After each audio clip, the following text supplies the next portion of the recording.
Québécois. Je reconnais maintenant le député de Saint-Henri-Sainte-Anne.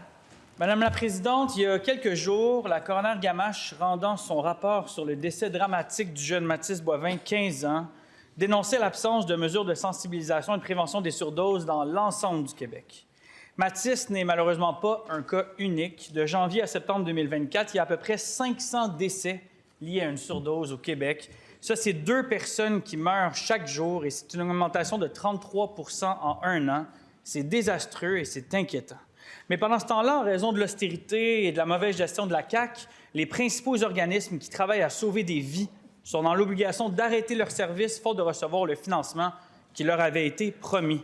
Des formations, des ateliers sur la prévention, des analyses de substances, tout écope.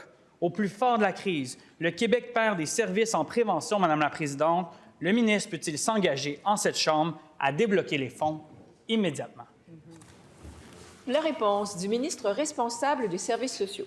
Bien, merci, Madame la Présidente. Je remercie le député de Saint-Henri-Sainte-Anne pour sa question, qui commence par la triste histoire du jeune Mathis. Puis ça donne bien, la semaine dernière, le père de Mathis nous a effectivement contactés pour nous remercier de la campagne publicitaire qui est en cours actuellement, de sensibilisation sur les surdoses. Ici, on a souvent tendance à stigmatiser les surdoses avec les personnes en itinérance, mais on oublie que la plupart des gens qui décèdent de surdose sont des gens qui ont un emploi, puis qui travaillent et qui ont un domicile, et qui malheureusement meurent à domicile. Je pense que la campagne publicitaire qui est en cours actuellement capture très bien ceci, Madame la Présidente. Deuxième partie de la question, c'est des inquiétudes à propos du financement des organismes communautaires. Je suis très surpris également de celle-ci. C'est sûr qu'on travaille pour que les sommes se rendent sur le terrain. Là, c'est notre travail quotidien.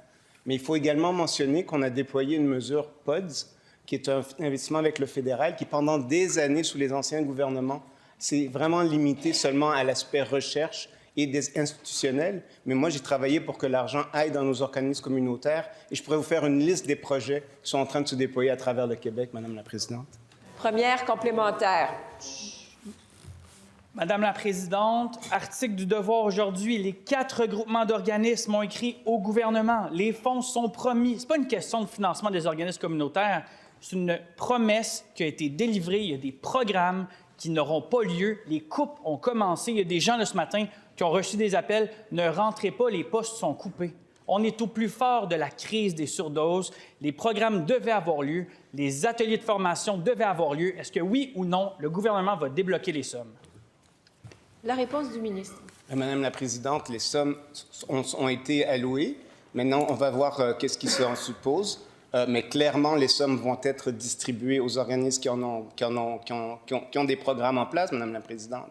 Comme je vous dis, nous, au contraire, on est en train d'innover, de déployer des nouveaux programmes pour s'assurer qu'on passe d'un statut où on faisait de la recherche sur les surdoses, sur les conséquences des surdoses, à des programmes où on est en train d'intervenir sur le terrain, Madame la Présidente.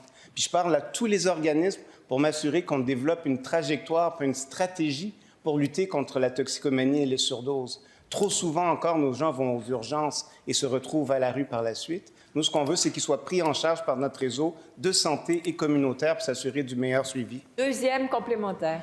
Madame la Présidente, le ministre nous dit que l'argent s'en vient, ça va venir. Mais ça fait des mois, là. Ça va faire des années qu'on leur dit ça, Madame la Présidente. Et maintenant, on est rendu à des formations qui sont annulées, à des postes qui sont coupés. Madame la Présidente, je vous rappelle qu'il y a 2 décès par jour de surdose au Québec. Voici ma question au ministre. Ça va en prendre combien encore des jours pour qu'on débloque les fonds? La réponse du ministre. Madame la Présidente, nous, on continue à travailler avec tous nos organismes communautaires et avec tout le réseau pour améliorer les services pour les surdoses et sur la toxicomanie, Madame la Présidente. Comme je vous dis, c'est la première fois qu'on a investi des sommes du fédéral dans nos organismes communautaires à travers le Québec. C'est la première fois qu'on est en train de développer une stratégie nationale pour la prise en charge des surdoses et de la toxicomanie, Madame la Présidente.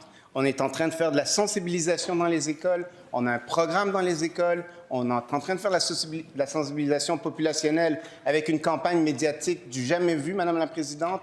Encore une fois, nous, on prend en considération tous ces enjeux-là et on travaille pour la population du Québec.